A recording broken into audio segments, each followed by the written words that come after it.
Grab your umbrella. Rain is on the radar now, and we're not done there. A level 1 risk for severe weather means we've issued a WRAL weather alert day. See the timing. After 3 days of digging here in Hope Mills, the search for Ken Jacobs is over. As much as you want closure, it's still heart-wrenching. The missing man's body wasn't found, but the family is not giving up hope.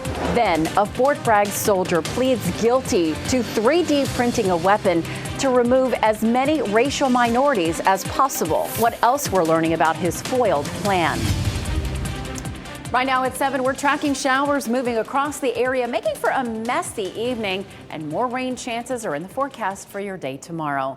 Thank you for joining us. I'm Deborah Morgan. And I'm Dan Haggerty. Behind us, we got a shot at Clinton as people are going through the downtown area. Maybe you can see some of the raindrops sprinkling off the pavement there.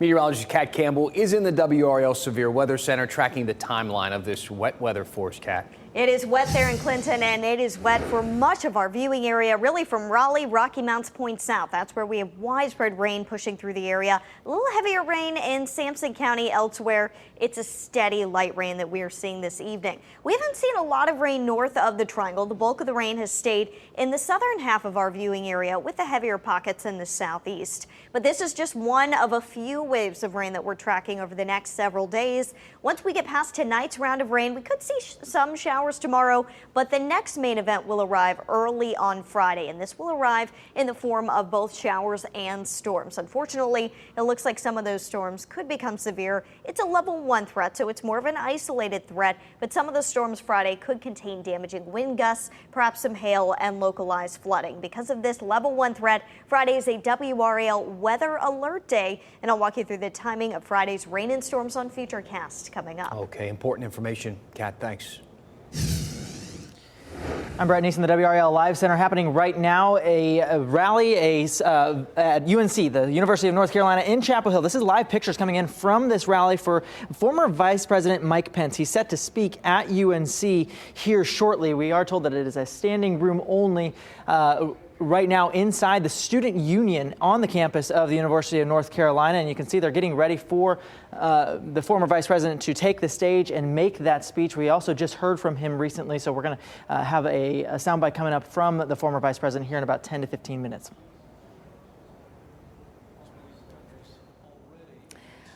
The 3-day search for Kent Jacobs has ended without investigators finding him. The Cumberland County man disappeared in March of 2002. The sheriff's office received a tip he might be buried in a lot off Jackson Street in Hope Mills. WRAL's Fayetteville reporter Gilbert Bays spoke with Jacob's sister at that location about the search for her brother. It's an interview you'll see only on WRAL.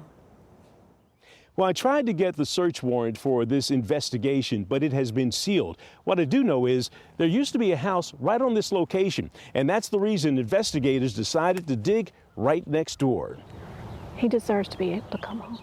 Jackie Jacobs is Kent Jacobs' sister.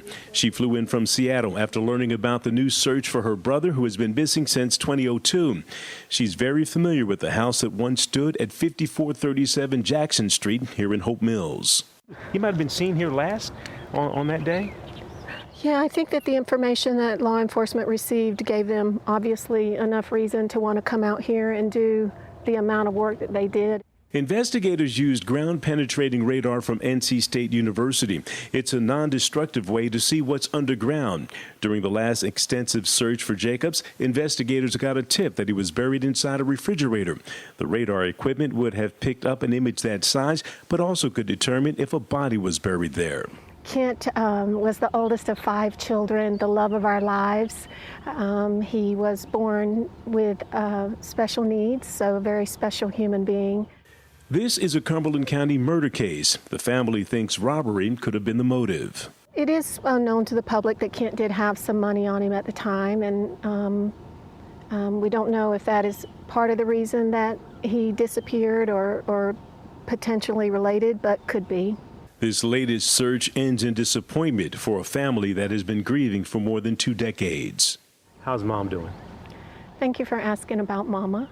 I think she's doing as well as can be expected after 20 years of going to bed every night not knowing where her son is. So investigators searched this field for 3 days and came up empty-handed. But the family is not giving up hope. At some point, they will find Kent Jacobs and bring some closure to this case. In Cumberland County, Gilbert Bays, WRAL News. The family of this little girl killed in the Raleigh Christmas parade last year is pushing for some new safety laws around parades in general. In the last 2 hours, we know the Shine Like Haley bill passed the House in unanimous fashion. It goes now to the Senate.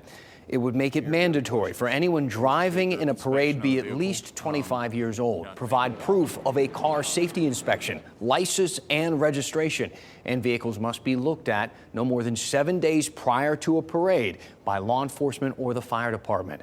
Landon Glass was driving the truck that hit and killed Haley Brooks. He was only 20 years old and had numerous citations for no vehicle inspections. The driver knew that the parking brake or emergency brake was not connected on the vehicle, and it could be seen pretty.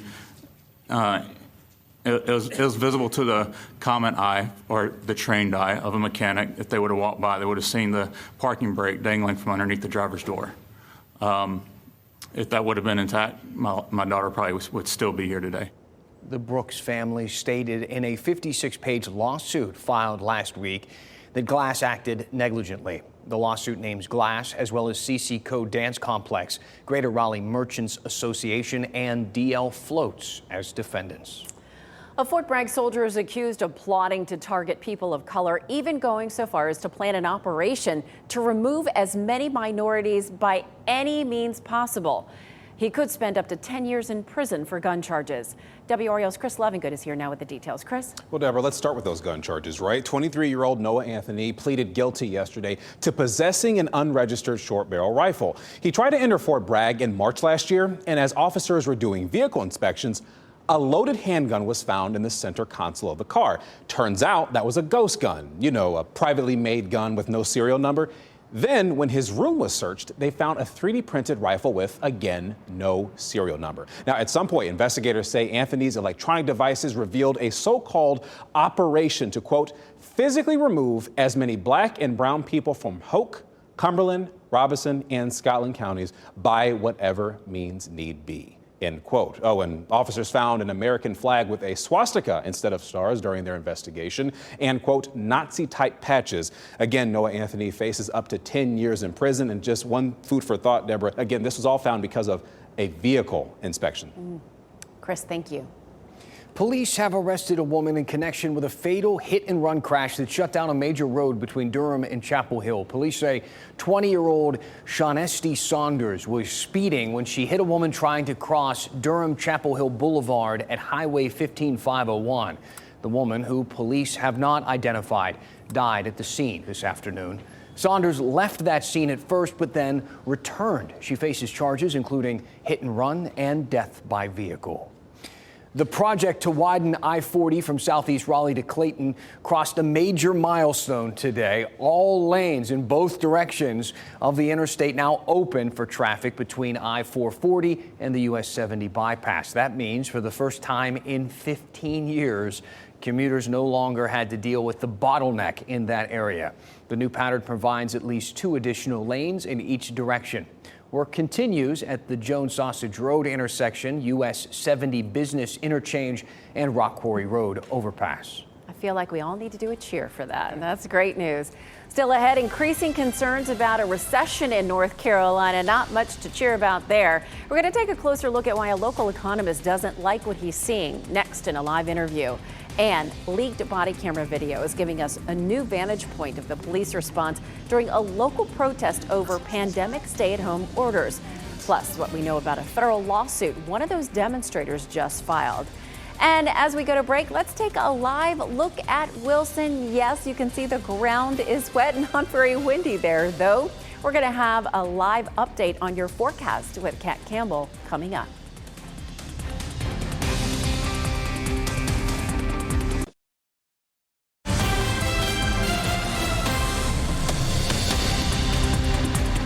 Well, Welcome back. I'm Brett Neese in the WRAL Live Center. Happening right now, former Vice President Mike Pence has just took the stage at the student union inside of the student union at the University of North Carolina, Chapel Hill, to make a speech.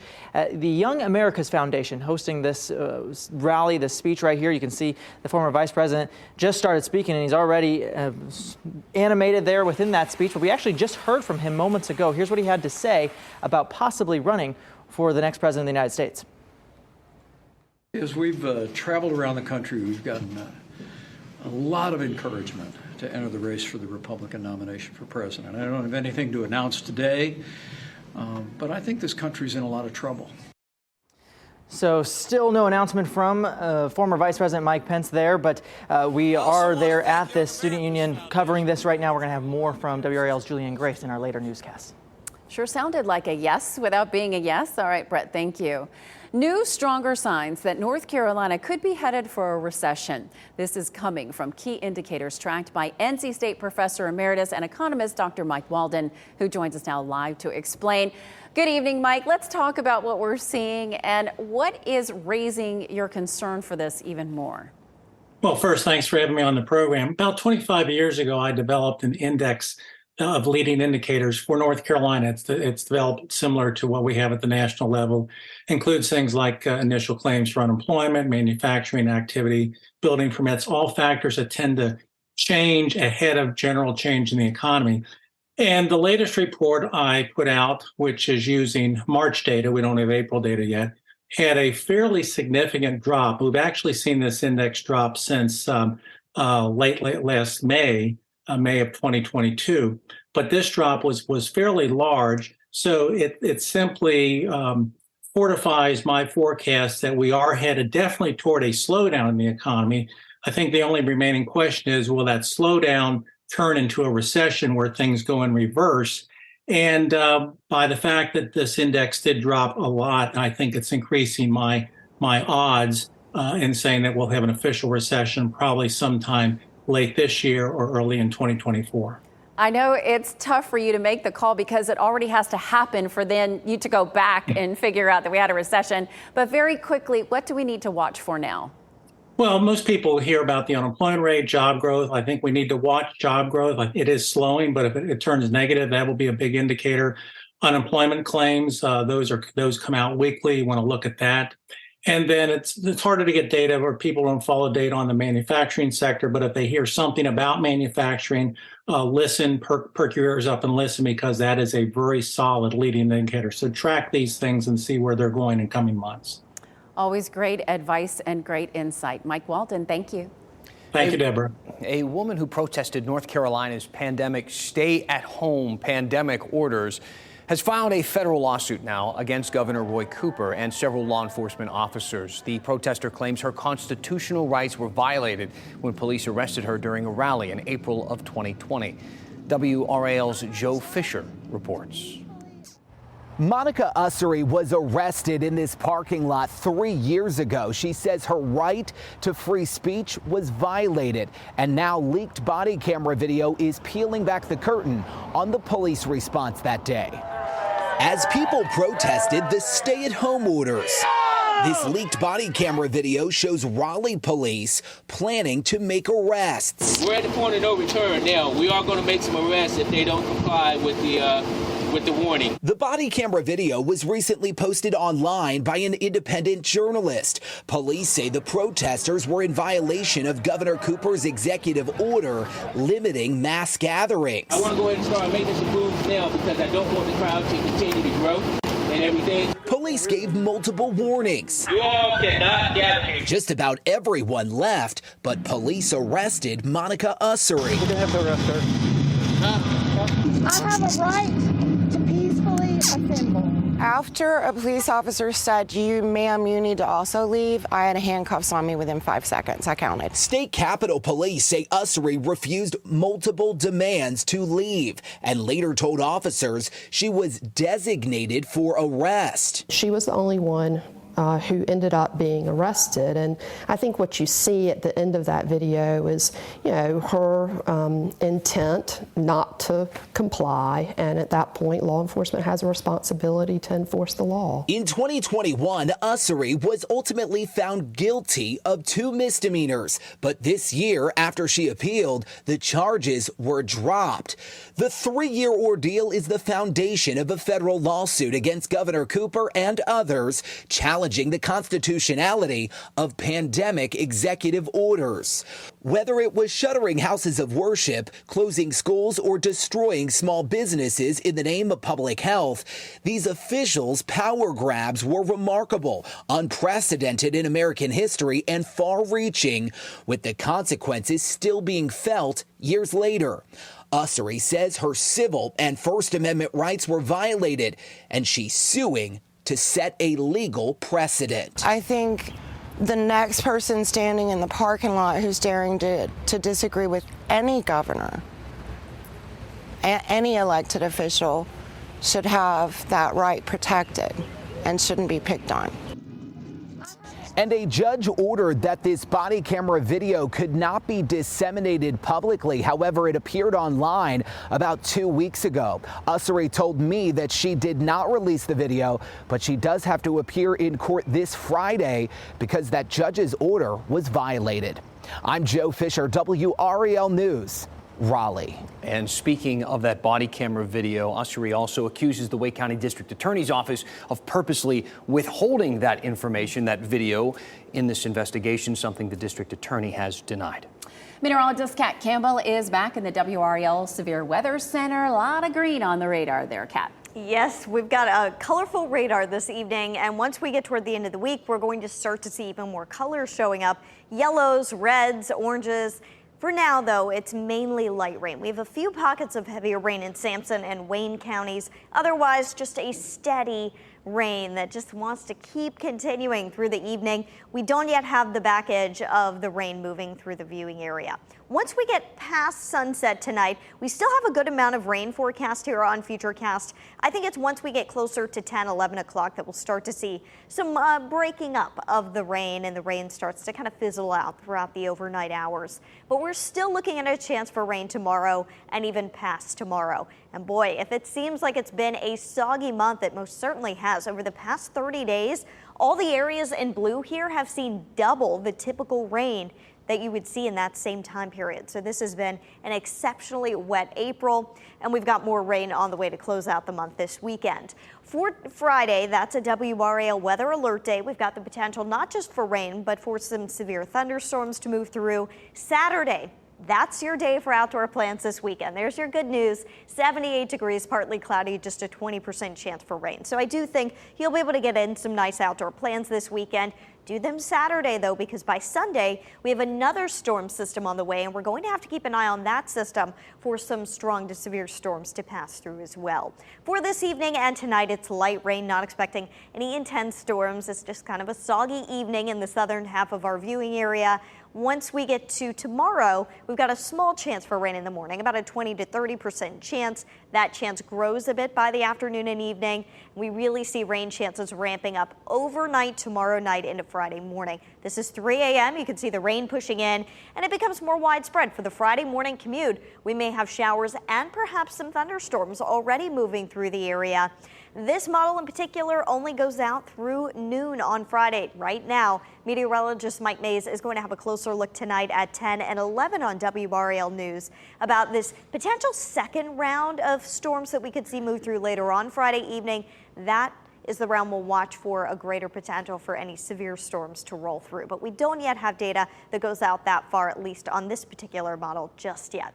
This evening, cloudy skies, some sprinkles. Still pretty nice, though, out at the Bulls game. Luckily, the rain has stayed just south of Durham. 58 degrees already in Sanford, so it's cooling down. If you do want to try to let the kids get some energy out at the playground tomorrow, try to do so for the first half of the day, because once we get to the second half of the day, some showers start to grow on the radar. Friday looks like it's going to be a bit messy for any of those outdoor plans. Same with Sunday. Luckily, Saturday, 78 degrees, partly cloudy, sounds great. And we've got some nice weather to look forward to next week as well.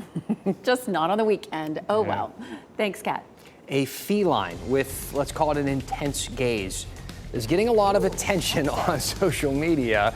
We got the story behind Rudy the cat and her partner in life, now available for adoption in our area, coming up.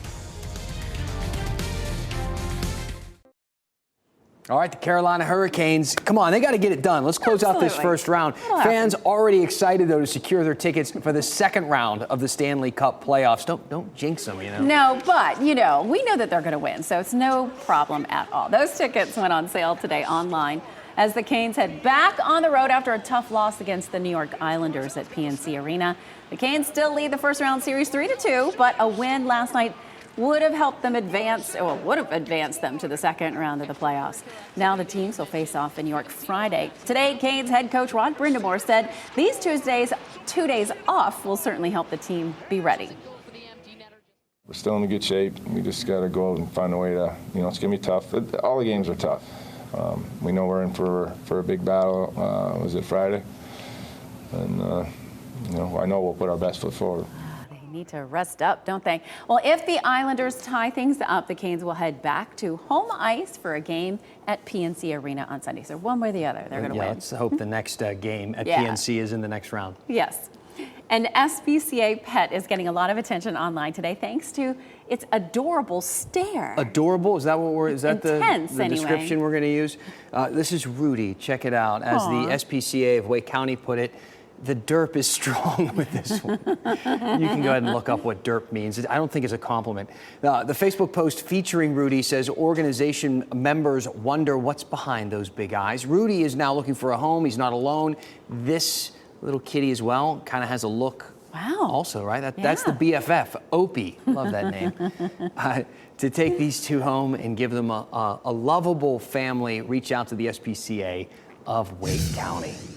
Don't miss an all-new Tar Heel Traveler special in just a few minutes. The latest special from WRAL Scott Mason is dubbed Sports, Thrills, and Agonies. You can watch it right here on WRAL right after this newscast at 7:30. And thanks for being with us here on WRAL News. See you at 10 and 11. Good night. Keep watching WRAL News over the air Channel 34 and Spectrum Channel 1257.